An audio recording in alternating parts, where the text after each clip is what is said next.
what really are some of the challenges that have been addressed through coaching in the recent years, where you're seeing organizations have reached out to you with these challenges, and coaching has kind of fixed, or rather helped them to lower the gap, lessen the gap through coaching? What are some additional thoughts here? In my customer spaces, Priya, some of the customers they actually approached me with some specific challenges. Um, like they mentioned that this particular coachee, okay, has got a lot of potential, but for some reasons it is not getting translated into performance.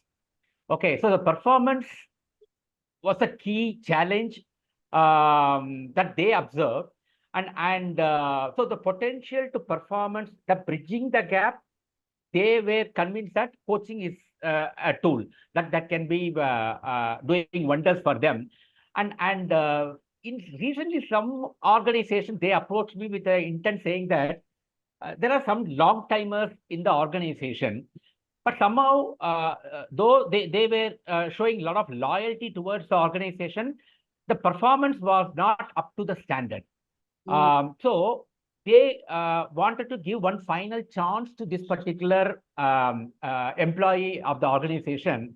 So they actually sought our support in terms of using coaching as a tool to probably transform them so that their expectations are met, or otherwise they want to take a different call altogether. So these are some of the things that I have been actually seeing of late, Priya. Sure. So post-COVID, the variety of issues which are getting solved through coaching is also increased, Priya. I was in one of the leadership meet where we were coaching over a dozen leaders in one of the organization, where final day they were sharing their experience, learning what has been the outcomes they were able to realize.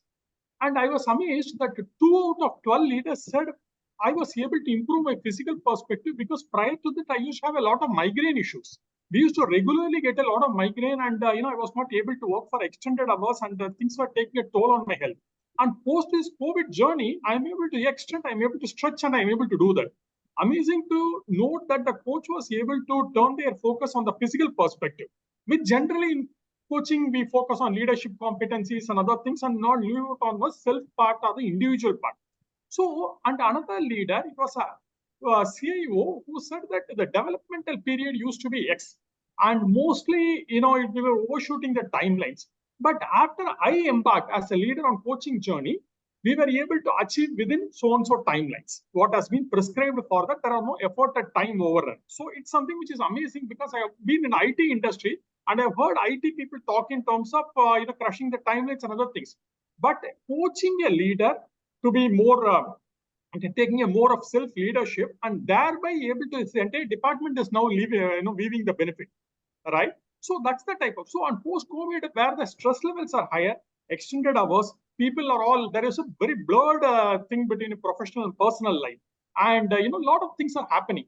So there we are able to see that the coaching is coming handy, and people are able to draw the proper Lakshman Rekha boundaries and do justice to both aspects. So I would say a whole lot of issues are getting addressed through coaching nowadays. Coaching, true.